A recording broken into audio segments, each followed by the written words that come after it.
not.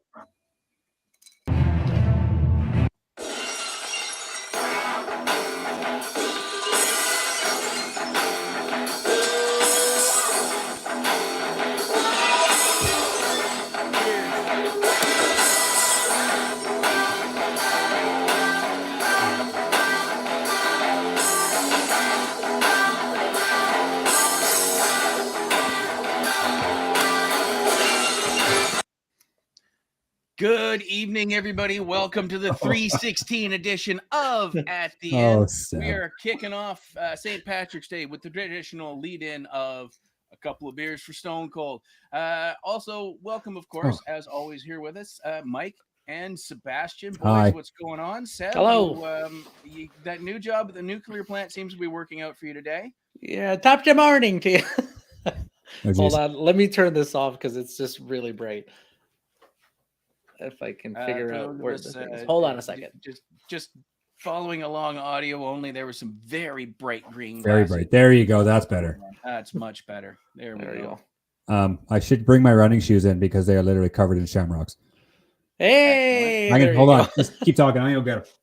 Yeah, and I have my my 4-leaf clover shirt on. Of course, that is the title of the last Jericho cruise. Sebastian, what have you been up to this week, buddy?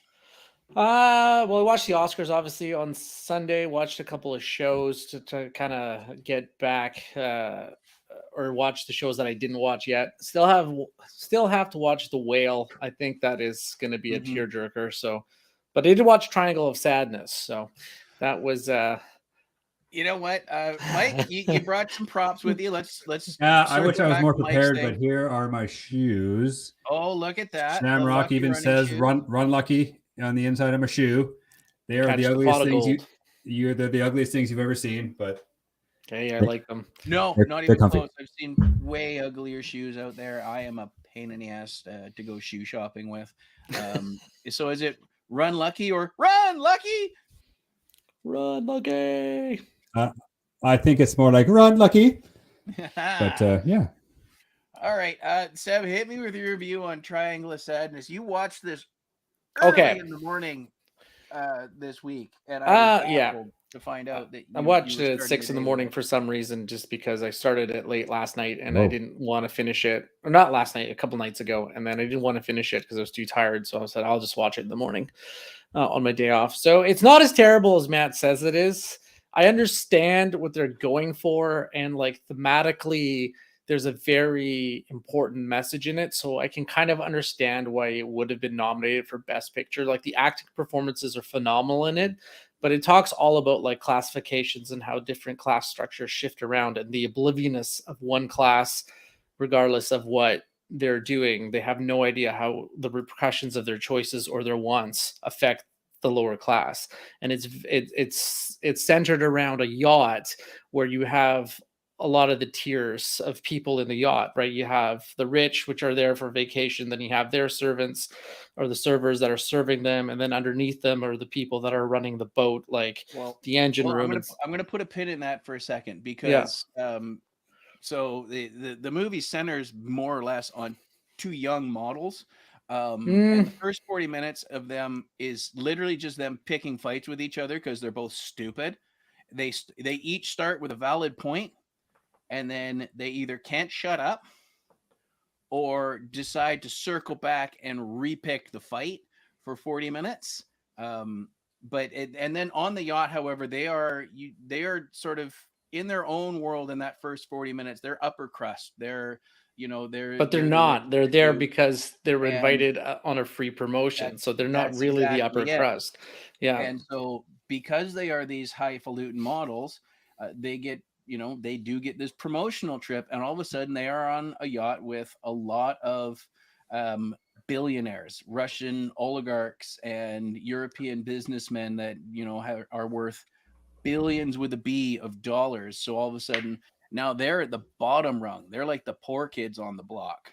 And there is some bizarre behavior. Now I mentioned to you to keep an eye on the background for that third of the movie that's on the yacht. Were you able to do that? What were you thinking of specifically? There's lots of stuff that specifically when they hit the storm, there's lots of stuff that happens in the background. There's a guy that comes crashing down the stairs. Yeah, I It's a did tight see that. shot Yeah, in a yeah, hallway, yeah, and he just comes crashing down the stairs. Right when it all starts, there's about 3 or 4 different things going on in a wide shot of the top of the foyer, top of the staircase, where there's a guy having a heart attack. There's a guy that can't stand up. There's another one that's yeah, slipping in. Yeah. So, I yeah. mean, the center of that movie is great. The center is absolutely great. I enjoyed the center of the movie, Yeah. part 2 where they're on the yacht. I thought that was fantastic. I wanted to punch the 2 kids in the beginning. Well, you're so not hard. supposed to like the characters. There's no real No, you're likable not. characters. And so that in itself alienates a lot of movie people because you don't have anyone to root for in a story. And like one of the key, you know, you're kind of trying to root. You're kind of, or at least I was pretty apathetic about each of the characters. Like I Yes. couldn't care less if they lived or died, right? But there's but I guess that's kind of the point of the story, right? It's a very point-driven story about like how class structures maneuver around depending on the scenario, right? So, Absolutely is. There was one character I was rooting for the entire thing, and it's the Woody Harrelson character, because he he just could give a shit less about his job. He doesn't want to be there. He is so sick and tired of the people he has to be around. For some reason, I relate to that. I actually really liked the old Russian guy. I did too, up until the thing on the beach later. Nah, he was fine on there because he was the first one to try to adapt and like buy into the new hierarchy, right? So and he understood, right? He got it, right? So I won't give away the end for if Mike ever wants to watch it or not, but yeah, and then you can give away the end if you like. It's up to you. So I won't give away the twist at the end, but they end up, a small group of them end up on a deserted island, and the only one that can do anything there amongst survival amongst the few rich folks, the 2 models, a random dude that turns out to be, a random dude that we hadn't seen before. It has some like Lord of the Flies vibes. What's that? Has some Lord of the Flies no, vibes. It's not. Is it? No? More Lost, I would say. Okay, but the only one that has any survival skills is this maid, like this bathroom cleaning maid from the boat. Okay. So what happens is she ahead, becomes top dog and uses and abuses that power and really sorts them out, which is fun for a while.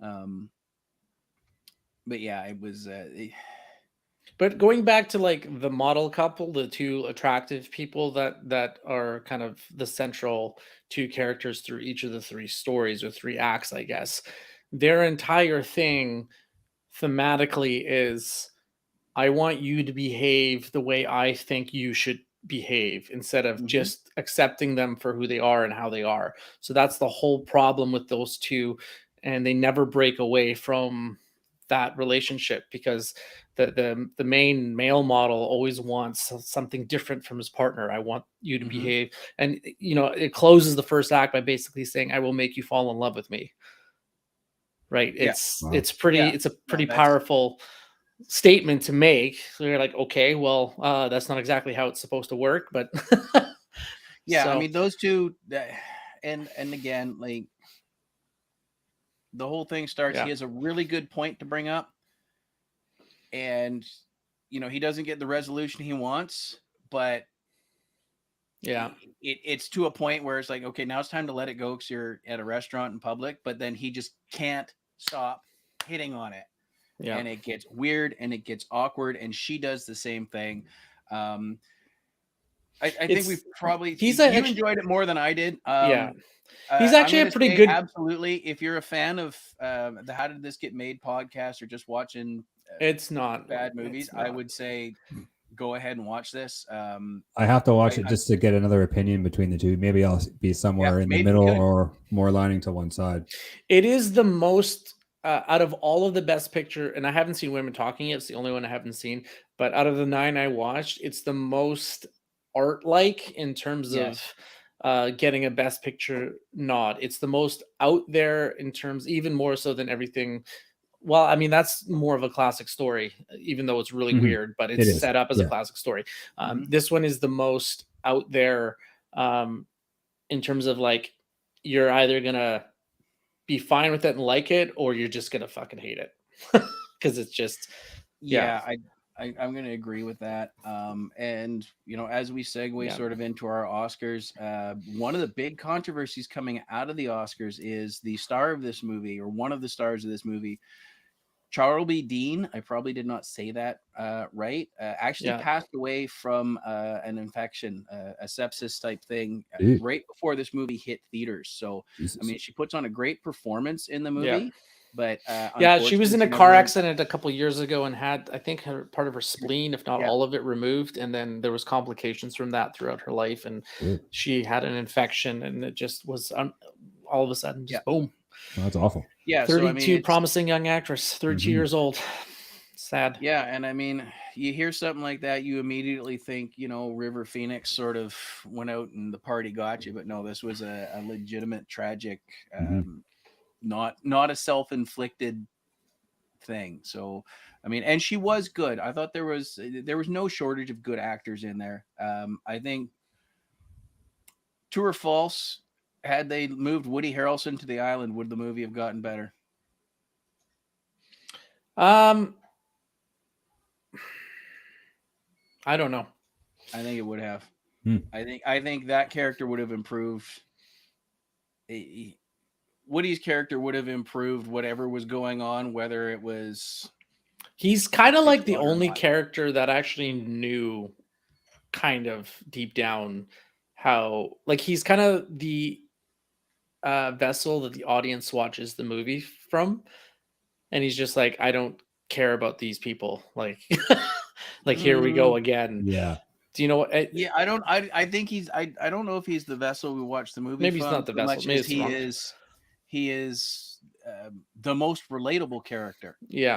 Like, as I said, for some reason, not wanting to be at work, being sick of the people you work with and tired of your fucking job, for some reason is going to resonate. Right. All right, Mikey, you've been quiet for this. Thank you for that. So, give us some hot takes from the Oscars, Mike. What'd you pick up from that? You know, I cried. Same. Cried. You know, Ke Quan won his. Like immediately, because I was like, oh my god, it was amazing. Like, because the characters he played in a couple of movies that I love to this day, and just to see him come back and give his speech and be so incredibly grateful. And there's no, he knows he's going to be good for the rest of his life. He's going to be in Loki season 2. Like he's back and he's going to be good.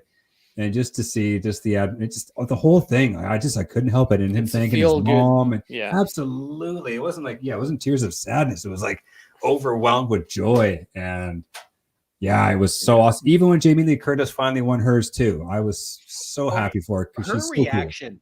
Yes. I didn't watch most of the Oscars. Well, first thing she said was no. Her reaction, where you very clearly see her go, "Holy crap!" Right into the camera. Awesome. Like straight down the barrel. Well, there's controversy in that moment too, because a lot of people are talking about Angela Bassett's stone cold reaction, and she just looked disappointed and annoyed that Jamie Lee Curtis won, because she's like, she had that, like, really, she won out of all of the nominations. But she's already got her. She got her supplanting Tina Turner, man. Like, but at the same time, I respect that more than putting on the fake smile, because, like, well, fuck, I thought I had that. Yep. Like, I don't know, man. I respect the clear disappointment. I'm not saying, get up on stage and smack somebody. But I can respect that degree of disappointment. I think it would have been funnier if she had just gone, fuck, or something. Or if she went up and slapped her, that'd have been even funnier if she got up and slapped her. But at the same time, you're allowed to be disappointed. Yes. That's a big deal. She might have had one for Tina Turner. But I mean, she's been putting in great performances in the movies she's been doing. She was great in the first Black Panther. She was really good in the second Black Panther, except I hated every decision that character made. And I mean, I watch a show called 911 with my wife, and she's the best part of that, acting wise. Mhm. So I mean, she's got more shots still, and so does Jamie Lee Curtis. But you know what? Enjoy your disappointment. Get up there, get out there, and kick an ass next time. Yep. Right? Yeah, but the difference is like Austin Butler was probably the front runner to win Best Actor for a leading male, and it went to Mhm. Brendan Fraser. And as soon as Brendan Fraser won, the difference between him, he immediately like stood up and started clapping for Brendan Fraser. Like there was no, Yeah. Yep. there's no, Oh, there was no absolutely. like catching you in like this, moment where you're so Yeah. disappointed, Yeah. right? And it should have gone to Brendan Fraser. If it didn't go to Brendan Fraser and it didn't go to Austin Butler, I would have rioted. Well, yeah, it was clearly. I haven't seen either of the movies, but Yeah. clearly it was between the two of them. Yeah, he was in shock too, Brendan Fraser, when Oh, he was yeah. up there. Like he just didn't Absolutely. know what the hell was Mhm. going on. No, and Yeah, so- and you know what? I mean, much like Ki Kwan, I mean, he's been gone for so many years. Not as Yeah. many as Kwan was. Yeah. Because I mean, he did Blacklisted have from that, Hollywood. and he, Right. he's been. well, they really both good. were really right. Like it's Yeah. Ki Kwan was too. Like he just got He left on his own accord, though. He didn't left. He no. didn't leave due to- Work dried up. He was one Yeah. of those child actors that just couldn't get work, and then he just kind of was just But- doing anything to. He kind of stopped working though, didn't he? He like moved No, on to he's- other things. No, he's been. Well, I I mean, think he he's kind been of got. trying. He kind of got. You're not cute anymore. Yeah, out he the got door, that thrown on right? him, Like, and like he was in Encino Man, and the joke is how can two actors from Encino Man finally win Oscars for I acting, love and where's that. Pauly Shore and all this, and blah blah blah blah blah. But I think especially Brendan Fraser too. He was completely just blacklisted from Hollywood, and for him to come back and do a movie of this quality, which I still haven't seen it, but but for it to be up for all this accolades, it can't be bad. And he looked like, from the clips I've seen, he was like amazing. Yeah, he was. So Yeah. well deserved. And actually, I like the speech too of I think it was the editor of Everything Everywhere All at Once. He won, and I can't remember his. Oh, Mikey's frozen. Uh-oh, we've lost Mike. Nope, he's back. I think. There you go. Yeah, we lost you at the editor comment there, Mike. Mike's mic is Mike. Or It's Mike is muted. muted. You muted yourself. Mike has muted himself, and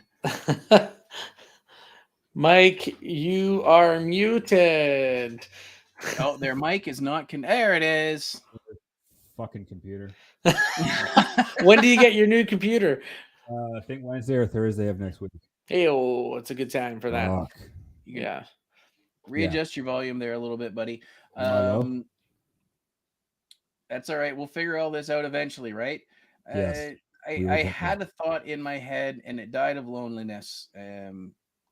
Yeah, I must say that this is probably the most invested I've ever been in an Oscars, but that might have something to do with watching most of the films leading up to it. Usually I've seen like maybe one or two of the movies. Right. So I'm kind of just like, eh.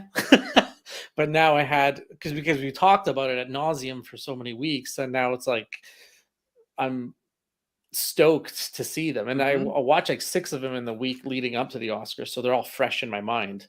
But yeah, was there any like standout surprises for you guys at all, or? I honestly, I wasn't watching. Yeah, right. I think I turned it on, just in time to see the last few minutes of Lady Gaga's performance, including the part where she clearly got fucking annoyed by somebody or something in her ear and ripped her inner ear off and threw it in her shirt. I thought that was fantastic. I'd love to find out what that was about. They were probably asking her why she took all of her makeup off. I thought that was such an amazing thing she did. Why? Because she's letting the music speak for what it is, and not having someone dressed up like some sort of porcelain doll being paraded out there. She's just letting her talent speak for herself. She's gorgeous with makeup or no makeup. It doesn't matter. Yeah. But to do that, I think it's pretty ballsy, especially on a show like that where everyone's done up so incredibly quote unquote perfect. She's just like, fuck that. I'm just going to let my voice do the talking. And who cares what I look like? And I thought that for me, besides Ki Kwan's win, that was like the best part of the Oscars for me. Yeah, absolutely. And that voice, oh my God. That woman can Yeah, sing. she's good. Holy shit. And for her to take that stance, like Mike is saying a lot when you consider how the first major breakout years of her career went. She's showing up in meat suits and body paint and doing everything to get noticed, stuff and now that she's is like, "Fuck high you, I'm fashion do what on I want." acid. Yeah. Here's another. So Ki Hai Kwan, Everything All at Once, they cleaned up. We'll get to that. Yeah. However, there's It's one 7 other awards, I think. really feel good story of the Oscars that I want to bring up. Give me just a quick second here. I want to talk about this guy right here. Oops. The wrong Rock. guy. Please That don't guy. tell me it's Dwayne Johnson. Yes. James Hong. Yeah. He's James amazing. Hong was 3 months old when the first Oscars were handed out. We know him from stuff going back as far as we can see. Hell yeah. Like Big Trouble in Little China, best movie he's ever done. That's right. I mean, he has been the bad guy, he has been the good guy, he has been the wacky neighbor, he has been on sitcoms, big budget films. He's been in so much shit. Yep. Yeah. And at 94 years old, 95 years old, he finally got to walk the red carpet. All those years in Hollywood, he never got the Oscar invite. Crazy. And here he is. And amazing. On his first night, he got to walk on stage while they took the Oscar for the movie he was in. Yeah. That's awesome. Come on. Yeah. Let's go. That's like right there with like right up there with Brendan Fraser and Ki Hai Kwan is James Hong. Like, that's fantastic. We know this guy from and he's hysterical. Yeah. Yes. Like, oh yeah, absolutely. You know, I mean, he's funny in anything you need him to be funny in. He's serious in anything you need to be serious in. He is, he's a Swiss Army knife character actor. Yeah, I've never really gotten his due, and I was so glad to see him finally walk up on stage. I didn't realize until the day after that he had never been there, never been nominated. Yeah, I didn't know that either. That's crazy. And and he gets there, and let's face it, like, he might not have another one. I mean, he looks great. I love his tie, by the way, with the googly eyes. Well, all the actors from the movie, everyone involved in the movie had googly eyes on their. He's on the Asian version of Christopher Lee. So, yeah, right? Yeah, exactly.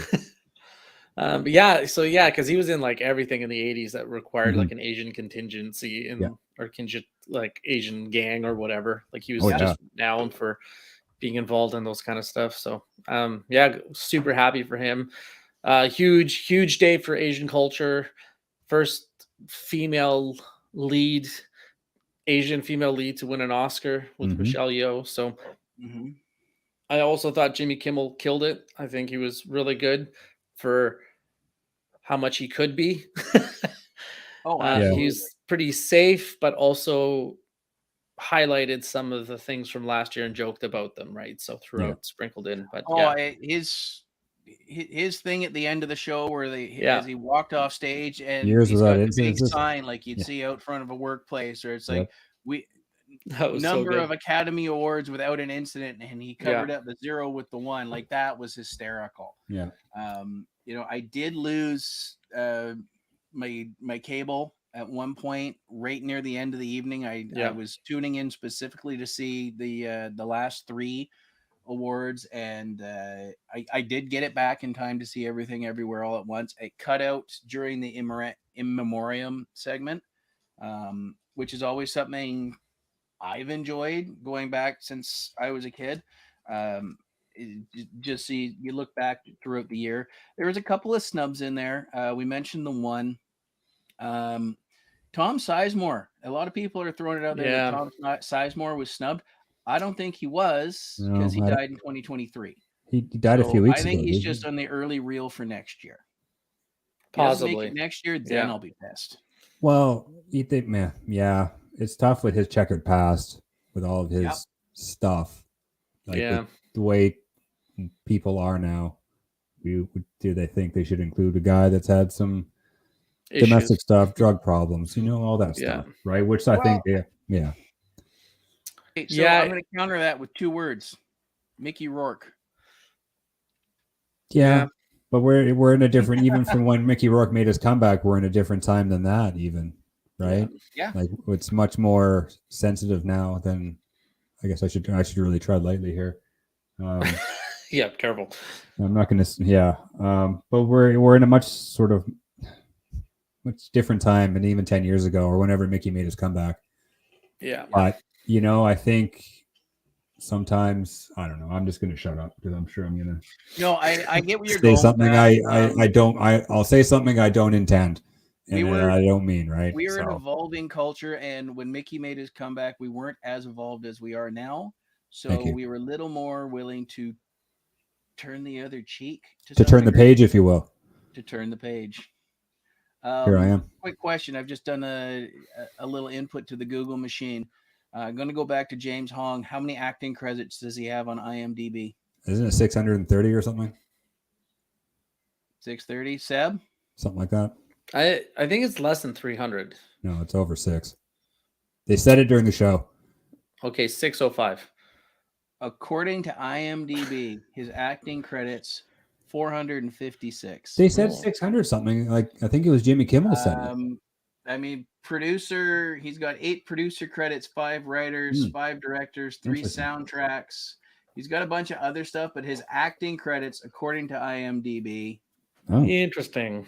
546. Now he could have done a bunch of commercials as well because they don't. IMDb does not count commercials. As a matter of fact, I think I've seen him and stuff. So it's entirely possible that Kimmel's going off a different set of criteria.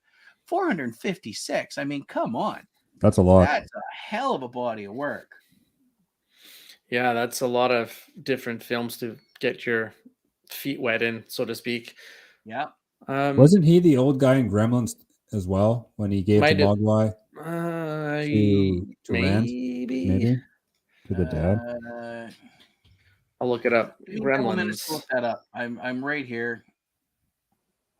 Yeah, because his Wikipedia says there's over 650 film and television credits.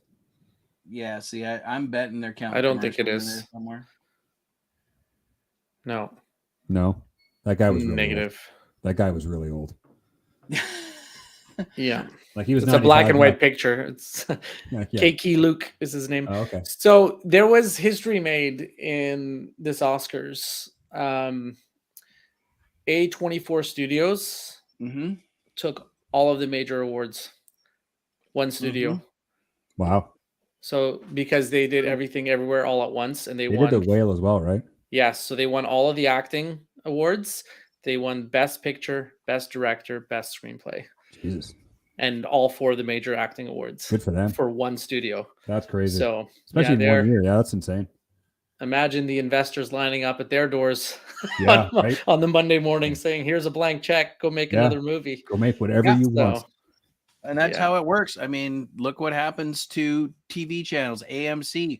They dropped Breaking Bad and they were just handed a blank check. Bring us more. Bring us more. Yeah. And they did. Same with The Walking Dead. It's like once that got huge, it's like, fuck, what more can you guys do? Let's milk this thing for all it's worth. And they just run. And these shows, for the most part, are really good.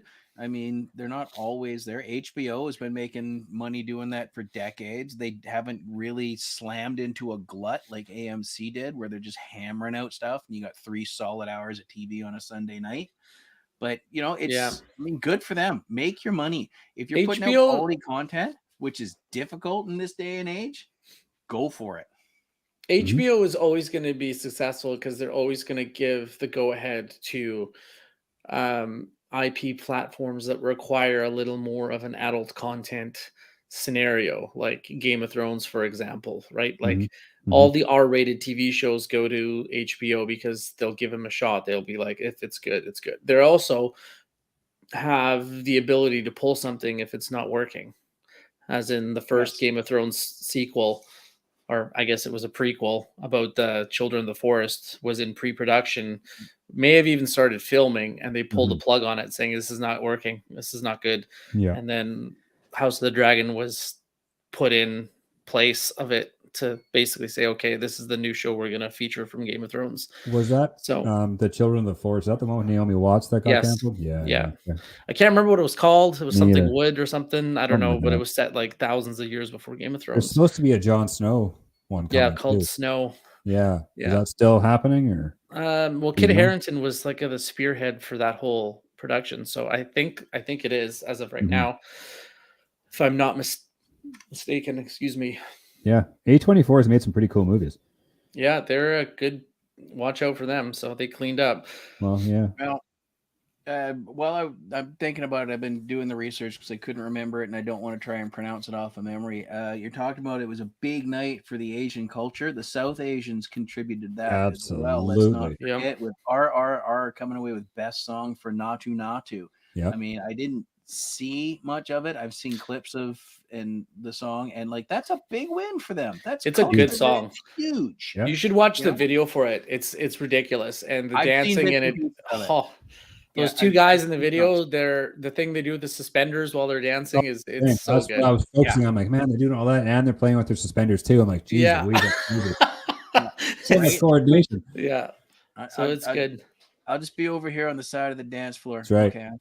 I can't even do the chicken dance, let alone do any of that shit. But yeah, it's the first time an Indian song has won a Grammy for song, for the best song category, which is kind of mind-boggling if you think of how song is represented in Indian movies and Indian culture. Like it's a huge absolutely. part of their film is the song. It's like everything's a musical, and it's so just to have that recognition. So yeah, it's just, I guess for me, like the Oscars are kind of seem to be diversifying. They seem to be breaking down the walls. Sorry to use a Chris Jericho term, but break.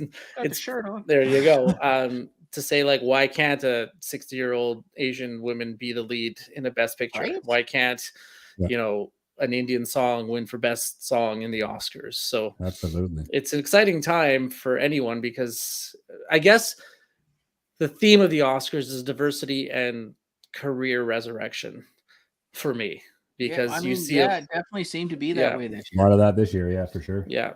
And it was a very hope-filled Oscars. It was it felt genuine. It didn't feel over the top and ritzy, and like it felt genuine, and you felt real story, like real people there that were like really coming out of, like, rising from the ashes, so to speak, with Brendan Fraser and Short Round, because I can never pronounce his name properly, so I just call him Short Round because he's the most iconic character for me with him. But it's just it's amazing. So I did. Okay, so just to change the subject real quick.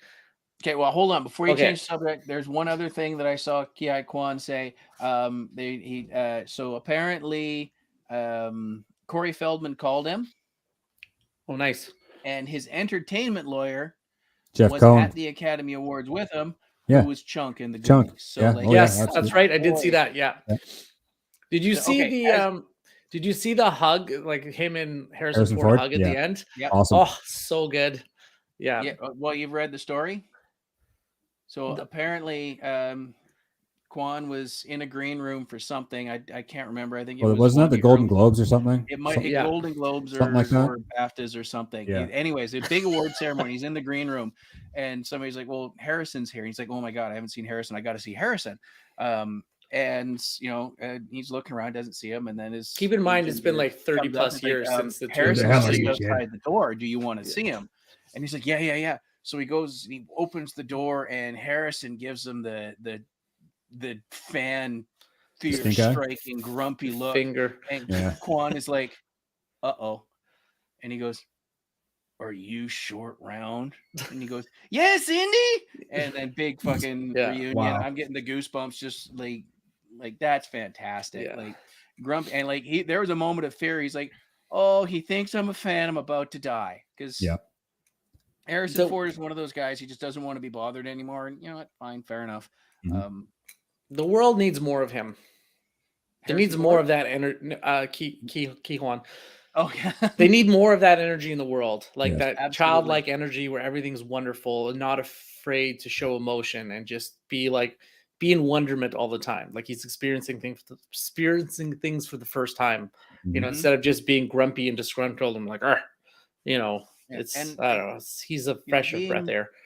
Having to put his career on pause like that for so long probably really feeds into it. Because I mean, they're probably guys like, I don't think Brad Pitt is going to feel that sense of energy. I don't think Leo's going to feel that sense of energy. Nope. Quan, Brendan Fraser, absolutely. Like Yeah. Fraser, I thought was doing really, really good on a show called Doom Patrol. He basically does voiceover for the character, but there are some, okay. there are some things where he's flashbacks where you actually see him as Brendan Fraser. So he's been popping up, but I mean now he's back to where he started.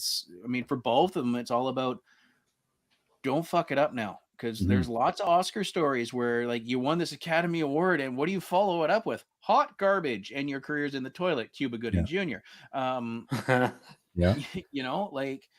And I think that if anybody's gonna make something out of this, it'll be these two, because they're like, no, already done that. I'm not gonna rush into the next garbage project because it's on my desk. They're gonna have a bunch of scripts, so they're gonna have to go through them and find the good project in there and not just grab the first thing and really make something of it. Because I mean, even Jamie Lee Curtis, like she started out in horror movies. Mhm. She was up, she was down, she was up, she was down. True Lies finally hits and made her a she's good as star. gold. Yep. Yeah. Right? I'm calling it here. Brendan Fraser's going back to The Mummy. There's going to be a Yeah. Mummy 100%. movie. Well, then his with Brendan his Fraser. career is going to be in the garbage. Then he's just going to do shit. Come on, Mummy's fucking trash. They're going to throw like a $20 million this- contract this- at him, and he's going to be yeah. like, okay, Whatever. I'll do it. That's fine. They'll get the writers from Everything Everywhere All at Once to do it. Yeah, I mean, they tried the Dragon Emperor as the third one. I thought when I had heard about it, I was like, you know what? That's a decent, like, let's switch cultures. We can't keep fighting the same one left, right, and center. Like, let's switch cultures. It's the same thing I think about the Crow franchise. Like that you can tell a slightly different story, and he's still doing the Bruce Willis. How can the same thing happen to the same guy twice?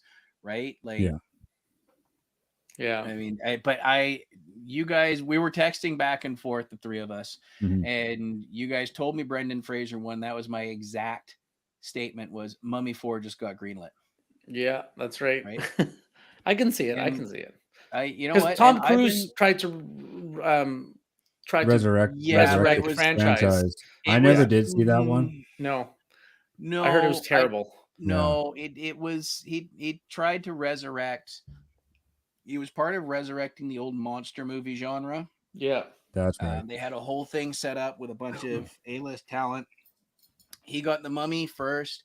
It was nothing to do with the Brendan Fraser. It was far more dark, far more serious. Because wasn't he in it? Wasn't he the Mummy? Like he was in plane crash and he somehow or something. No, it was a lady that was the Mummy, and she had like two pupils in each eye or something. Sweet. It's worth a watch. I mean, it is disappointing. So it's not terrible. It's a like that. Tom is pretty well known for, to borrow a baseball analogy, putting one near the fence. Between the outfielders. This was a foul tip.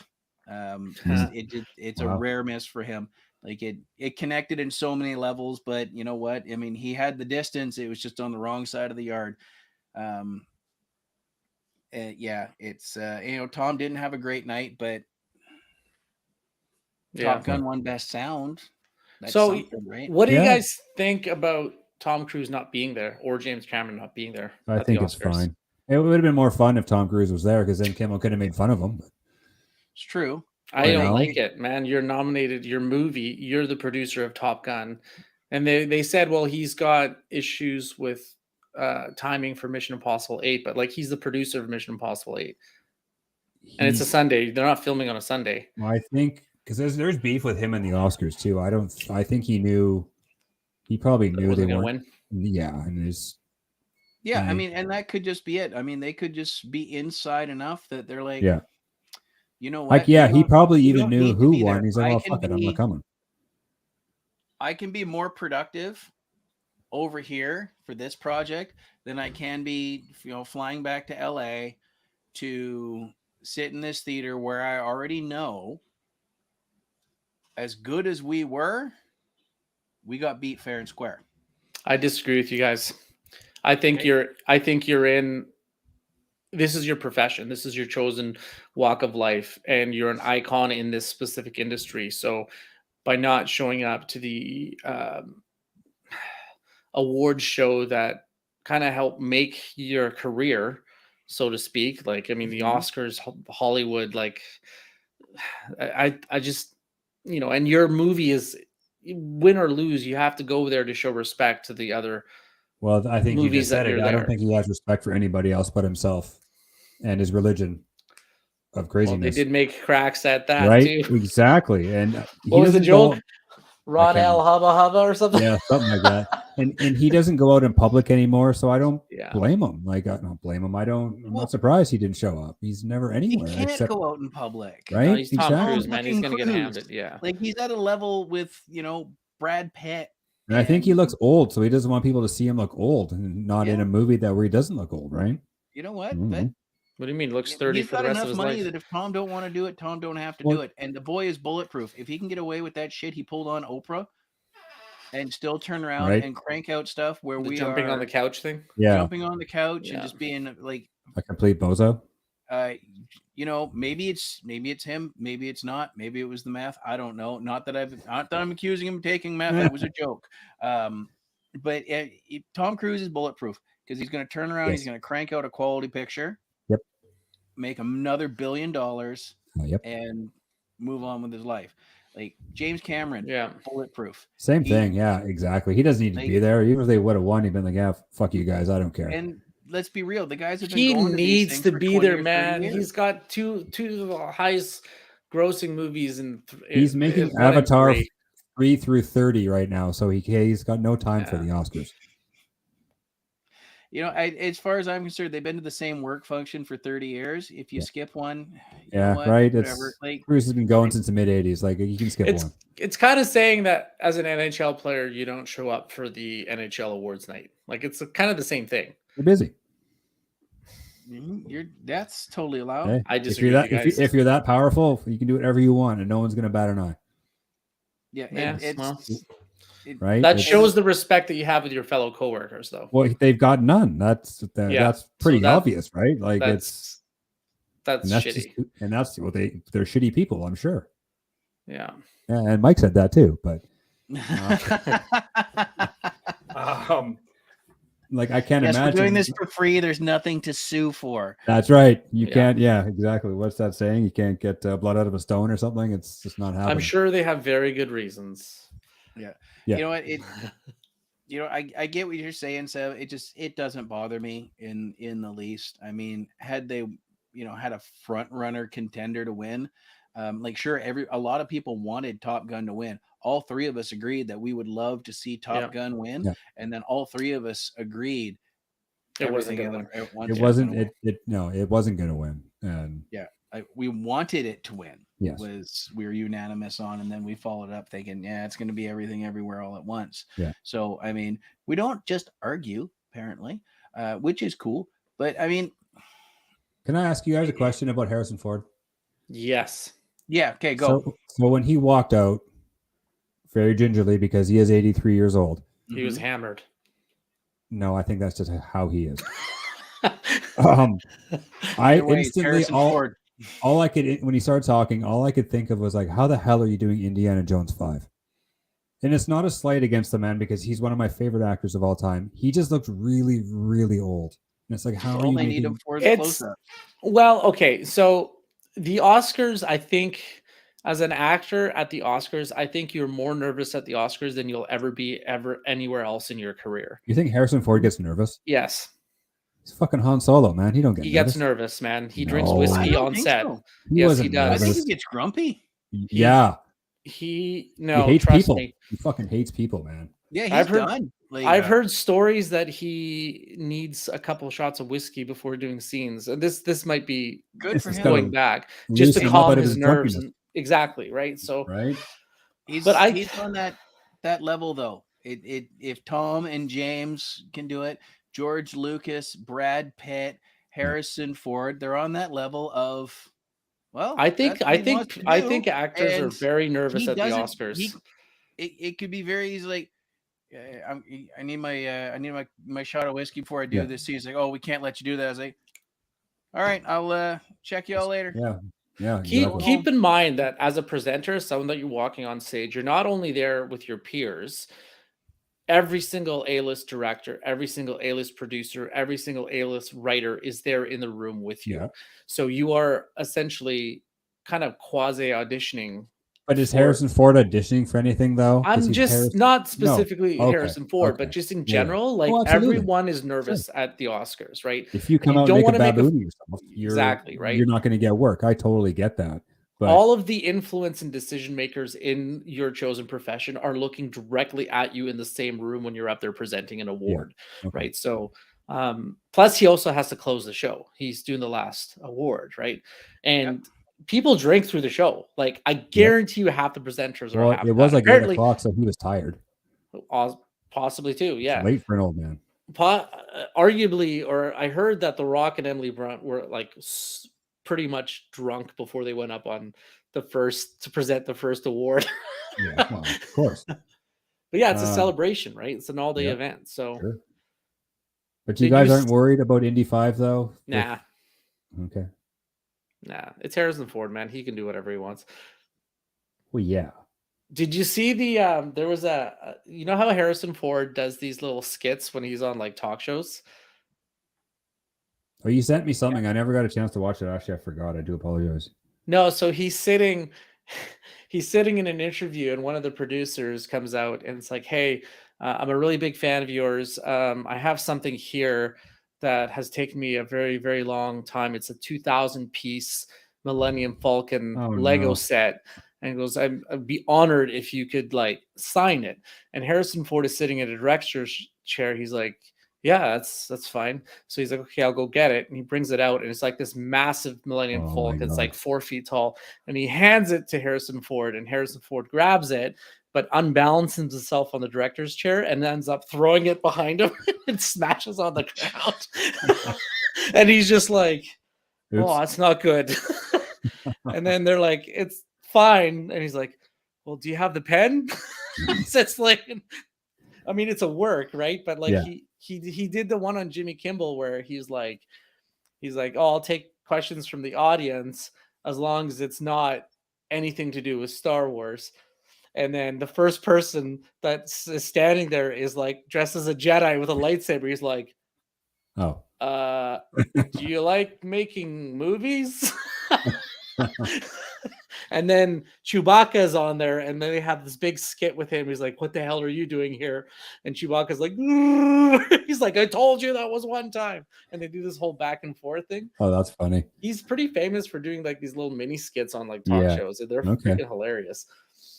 Yeah. Well, we all love Harrison Ford. We love Harrison Ford. I think it's going to be a good movie. Okay. Hey, so I watched another Best Oscar movie on the Monday night. But not from this Oscars. Ooh. I watched Parasite. Oh, how did you like it? Okay.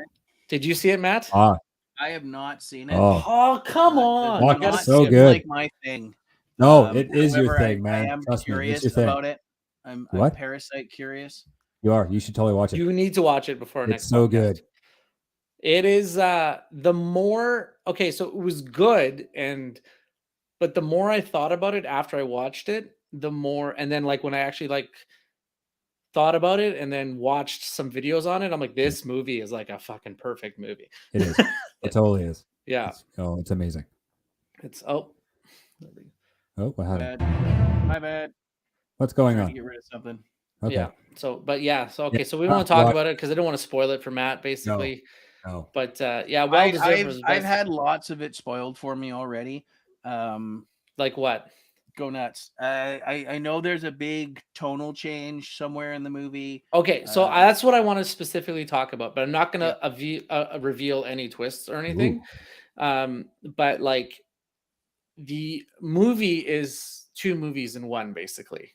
Yes, there's the first part of the movie, and then there's a massive shift, and there's a second part of the movie. In the screenplay, it's 142 pages long. Okay. The doorbell, you know what I mean when I say the doorbell? I think so. I haven't seen this since it was in the theater. Okay, so the doorbell rings. Yes. And everyone freezes in the house. Okay. And the old maid comes back. Oh, right. Yes. Okay. So that whole 10-minute sequence basically bridges both stories together. Oh yeah, I guess so. So the doorbell in the screenplay happens at page 71, literally at exactly the middle point of the movie, to the minute. Cool. So it's just the way it's just written and done is like, it's just brilliant. It's like a wave going here and then a wave going down. Yeah. Like it's just, yeah, it is a very well written screenplay. And like we went and saw it at our like our sort of art house theater here, and I all I heard it was really good, and we had to go see it. So we're like, F it, we'll get babysitters for the kids, and we'll go see it. And it was just awesome. This is pre-COVID, so it was like a lifetime ago. Yeah, it's like a slow burn build, and then it's a completely different then story there's in the second half. Explosion is like, whoa, holy crap. That whole 10-minute sequence, though, from when she rings the doorbell, like, because you know something's going to happen. Yeah. And you're like, what is going to happen? Because everything's too perfect. And exactly at the halfway, the doorbell rings, and it's just like, it's such a subtle thing, but like, as soon as you hear the doorbell, you're like, you know, everything's going to change. And you're like, halfway through the movie, this movie is going on a complete, you just have this feeling it's going somewhere completely else. Yeah. And okay, so what I'm hearing is the doorbell is basically when your frat guy turns his hat round backwards because shit's on. Like when Stallone and Over the Top gets serious, the hat goes backwards and then boom, arm goes down. By the way, Over the Top. You like that? That's pretty good. What I'm talking about. Yeah. You like apples? Okay, noted. I mean, I've looked it up while you guys were discussing it. It is on Netflix. I got a bunch of stuff I'm supposed to watch. I will try to make that a priority, Matt. Put it in queue. Put it in your queue and watch it when you can. I got a big birthday party to attend tomorrow. We're smoking meat and whatnot, and I have a feeling I'm just going to start drinking at like 1 o'clock in the afternoon because I'm watching a smoker. Haven't figured that out yet, but I mean, I got enough. I got a bunch of stuff going on. I will get to it. I promise. I will let you guys know. Yeah. We'll have a discussion on it. I think we could probably do a whole deal on this because I'm probably going to have opinions. I know it's I'll have to. I'll watch it again because it's been like 4 years, but I'll watch it again. It's so good. Yeah. So join us in a future episode. We'll see how we can get this rolling. But I'm definitely going to watch The Whale before I watch anything else. That is high on my list. I think I'm going to watch Women Talking just to complete the 10 movies because hell, why not? Yeah, it's the only one I haven't seen, right? You're 90% in, you gotta do it. Yeah. I'm short 4. I mean, I'm probably going to watch The Fabelmans anyways. I'll probably end up watching Avatar because that's what happens around here. Listen, The Fabelmans is not a bad movie. It is a good movie. I'm not saying it's a bad movie. It's just you need to wait an hour and a half before anything really starts happening in the movie. All right, fair enough. I mean, it's not the first movie I've waited an hour and a half for anything to, start popping off. But The Fabelmans isn't really that. Did you see Seth Rogen's bit on how he was angry at the Oscars? No. Because he's like, it's just the Oscars. It just pissed me off because, like, I'm in Fabelman, and it just seemed that a lot of the categories that the Fabelmans were nominated for, All Quiet the Western Front was also nominated for. Mm-hmm. And I'm Jewish. It's a Jewish movie, and this fucking German film is winning all of the awards that were up for. Oh my god. So he went there. Fair enough. He went there. Absolutely. That's a joke, right? But it was good. That's fantastic. So we're kind of crushing near the end. I think we've eaten up a lot of time here. I just want to hit real quick. Do you guys got any good St. Patrick's Day stories on you? St. Patrick's Day. No. Because I mean that is tomorrow. We're warming up with 316 Day. It is Stone Cold Appreciation's Day for us wrestling fans, and I mean it's Stone Cold, so like second only to Hulk Hogan as far as worldwide knowledge. It is the first time in a very long time that it's on a Friday night, so that's going to be pretty interesting to see what's happening tomorrow in pubs across North America. Working tomorrow night. You manage a pub. I mean, you're out there in the trenches of it. Yeah, it's been a long time. I did karaoke on a St. Patrick's Day once, and that was a freaking gong show. It's it's also the first one in 3 years with no restrictions, because I believe last March there were still some restrictions. So it's going to be interesting to see what's happening tomorrow. Now, do you want to promote your workplace? Or you want to leave that out of here? No, we're busy enough. Nobody else. Please come. Let And me you know ask what? you this. I'm gonna just Well- go down a couple of Irish famous people, and I just want to get your take on it. What you think of them? Oh, it's like the Hanukkah song, but different. Okay, go. Yes. So first one, Liam Neeson. Yay or nay? Do we like him? We love Qui-Gon Jinn. I've been a big fan longer than he's been famous. As I go back and watch a bunch of movies, I'm like, oh, Liam Neeson's in this. Yeah. Memorable love me moments some from Liam him. Neeson. Yeah. Do you have some memorable moments with him? Just him being in Star Wars was fucking awesome. Yeah, he was a solid. I mean, Taken, also great. Now he's sort of fallen into that tough guy category, but Yeah. I think he would be fun. I would like to sit down and have a beer with Harrison Ford and Liam Neeson and just be a three grumpy old men, and I couldn't say shit because I would fanboy out on both of them. And they'd kick your ass for doing it too. I would just love to sit at the table and listen to these two grumpy old dudes just rip the world apart. I think that would be the best way to spend a friggin' Saturday night. Did you see the bit with Liam Neeson buying Trix cereal at the supermarket? No. Where he goes up and he's all like secret agent like, and he's like, so I would like to purchase this cereal. And they're like, okay, go ahead. It goes, but I'm not a child. It's like, it's fine, you can get it. I'm like, it's this one bit near the end of it. He's like, he grabs him on the shoulder. He's like, I will never forget what you've done for me. It's just, you're like, what is going on? You can find it on YouTube. It's pretty good. Okay, second person, Conor McGregor. Yeah, whatever. I'd pay to see him get his head kicked in, but I'm not basically. Gonna pay Yeah, I don't like to listen to him talk. Do you think he's a brilliant marketer? Of course. Yes.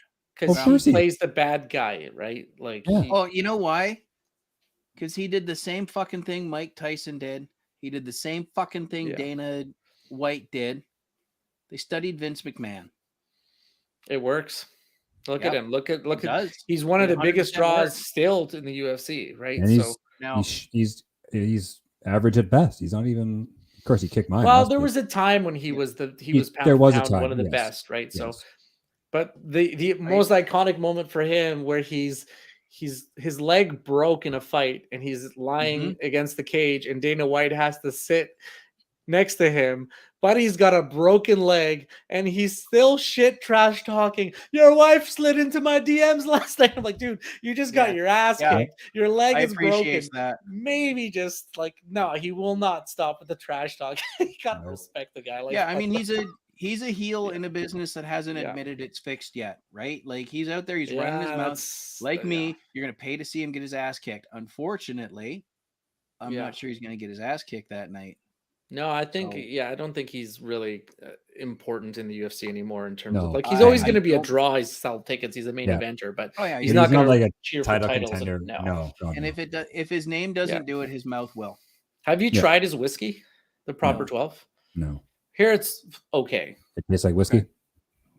Well, if you're a whiskey drinker, I'm told, because I'm not a whiskey drinker myself, but I'm told it's fine, but it's not like anyone's first choice in a whiskey.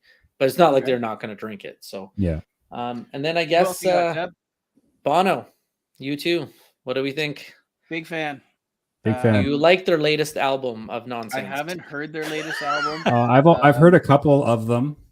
I'm really, really curious. What is the Sounds of Silence or something like that? It's like Sounds of Surrender or something. Yeah. Listen to With or Without You and tell me if that was necessary. Well, I'm probably going to say it's not. I haven't heard it, but it's probably not necessary. I do not like it. I got to pull it up here because I have it on my. Well, we also have some bells and whistles that I've recently discovered, so we might be able to do a live listen along to that at some point. No, I'm not going to want to listen to the whole freaking album, man. Well, to me, it just screams of pretentiousness. It's like, that's 40 songs. They've kind of been accused of that, and Bono has kind of come off that way for the last while, right? Like they get a lot of shit for that album they released on iTunes. personally, I'm like, I just got free music. Cool. Well, that's oh, I don't like exactly. it. I can take it off my phone. I don't Yeah. see a problem with that at all. I They don't give see you a it, no. free fucking album. Yeah, you you can gotta just pay- take it and off the- your phone. And everybody's Right? upset. I'm like, Yeah. okay, now maybe had the album been as good as Rattle and Hum or Joshua Tree, everybody be like, oh my God, this is the It best wasn't that thing ever. good. But Nope. it wasn't.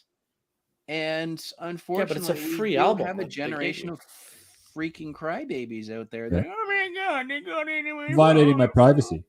Isn't Joshua Tree one of the best-selling albums of all time? Yes. All right. What else you got But- on your list there? So that 40 said the 40 songs thing is in reference to Bono's book.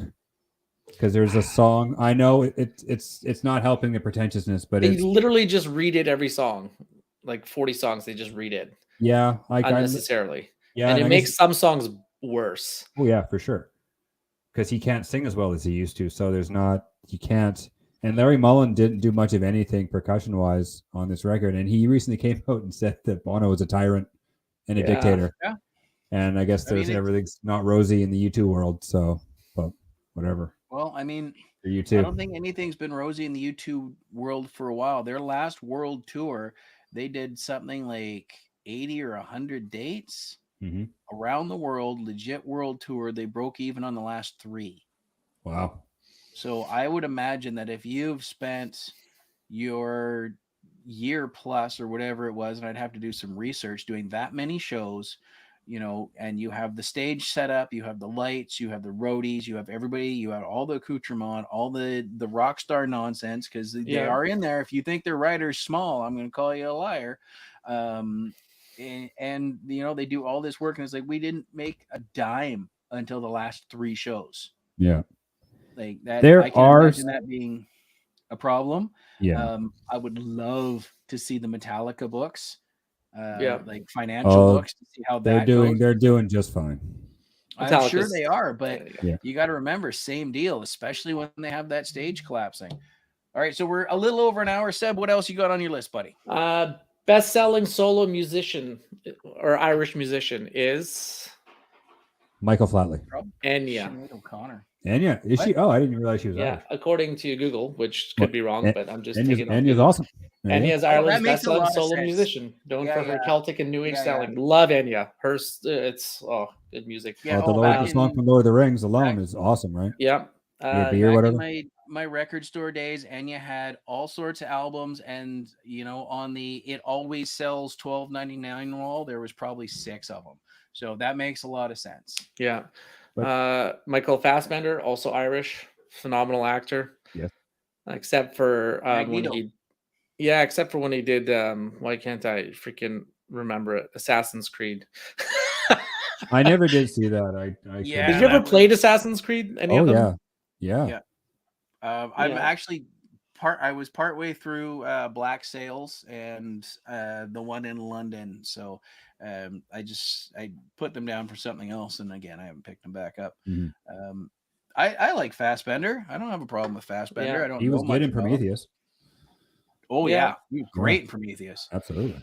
And I guess the didn't know- last I watched that movie cold. I didn't know what it was about, and I'm like, this is just. Oh, I see It's- what they're doing. Oh, it is the alien It's- movie. Yeah, right. it's part of the Aliens franchise, yeah. Yeah, It's a it prequel, is. yeah. But I had seen it cold. I knew Nice. nothing about it. It was That's just amazing. something cool. Yep.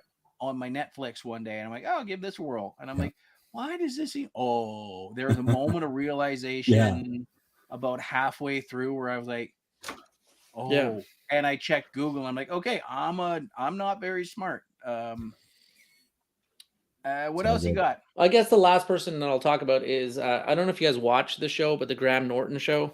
Do you know who Graham Norton is? I love Graham know who Norton. he is. Yeah, so don't I watch the watched- show, but I'll watch his clips left. or Yeah, right. same. I watch him on Absolutely. YouTube and TikTok, and I think the thing that fascinates me most about that show is that all of the stars sit together and they just kind of like they don't highlight one star; they just like talk as a group together and like they share moments. It's pretty good. So Absolutely. And that Great, creates some comedy gold. yeah. If you've never seen it out there, go YouTube some Graham Norton show clips. You should see the one where he has Mr. Bean on, because Mr. Bean he's buying car parts and he's in a line and a guy turns around and looks at him, and he's like, he's talking about being noticed in public, and he's like, this one guy's staring at me for the longest time, and I know that he's just gonna come up and talk to me, right? So he ends up wondering, he's like, you know what? You're like the spitting image of that Mr. Bean character. And then he says, well, I am Rowan Atkinson. And the guy's like, I wish you were. You think you wish you were. And he wouldn't believe that it was actually him. And the more that he tried to convince him that he was actually Rowan Atkinson, the less he believed that he was. And he had this like 5-minute conversation with this guy, and he wouldn't believe that it was the real. He's like, that's fascinating how much you look like him. He's like, I am Mr. B. Anyways, That's fantastic. yeah, Graham Norton's good. Like when you see the actors on that show and icons on that show, they just feel raw and real and just relaxed. Like they're not like on a sitcom where they're like, I have to answer these questions and I'm going to answer them in a prepared manner. I'm going to talk about a movie. They just like shoot the shit. Like they're super relaxed and they make fun of each other. And it's just like friends on a couch with, there just happens to be a camera. So, and it's not like, the Letterman show or, Tonight Show where, they might be out there with them. Like they're having a conversation with the 4 or 5 of them. Right? Yeah. Like it's not just sitting there nodding along and maybe, oh yeah, these are they're legitimately involved in the same conversation. There might be highlighting one person because, well, it's their turn, but everybody's involved in it and it's fantastic. Yeah, it's good. Yeah. Kiss me, I'm Irish. Notable Irish things. Seb is just, if you're not watching it, go check the YouTube clips on how Seb's been doing this show. Hold on, I'll turn these on. Bring the lights back on. There you go. There you go. I can feel a seizure coming on. Yeah, I'm just going to do that. There you go. Mike, any notable Irish things for us? Son, laddie. No. Okay. Not really. Right. I don't know. Colin Farrell's cool. Colin Farrell is cool. Yeah, my wife loves Colin Farrell.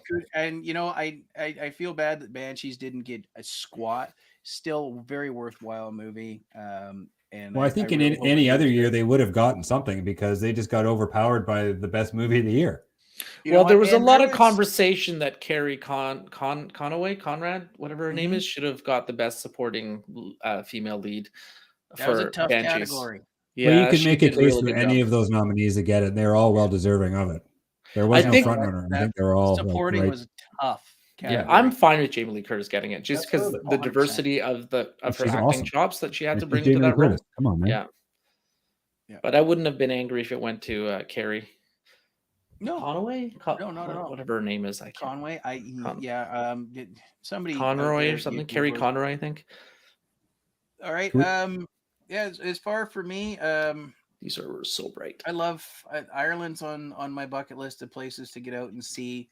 I love it. That was, as I said last week, I just loved hearing the Irish banter in Banshees of Inisherin. Yeah.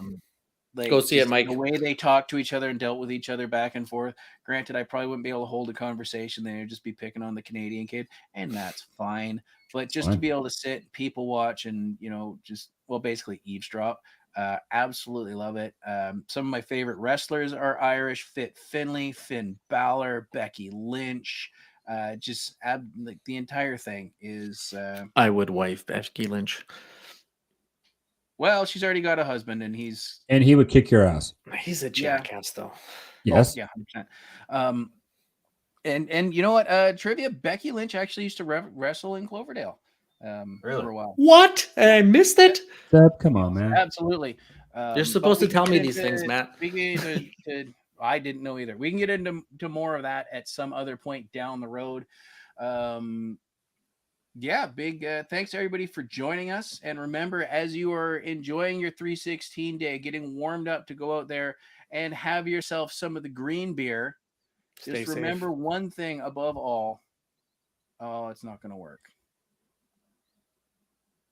Darn it. I had something queued up and it's not working. We're a work in progress. Just enjoy the ride with us. Yeah. I do stuff sometimes. Sometimes it works, sometimes it doesn't, and that's the bottom line. Mike, you want to say it? Good day and how do? There it is. There it is. Absolutely. And Keep calm, and that's the bottom line because Stone Cold said so. Oh my God. Ta for now. I was trying to bring that up. Peace out. I'll figure it out next time. Join us a week from Saturday. We will be back with something we don't know yet. We'll figure it out. But I have ideas. We have ideas. I have. I'll let you know in a minute. Okay. Ooh. Good night, folks. Good afternoon. Good night.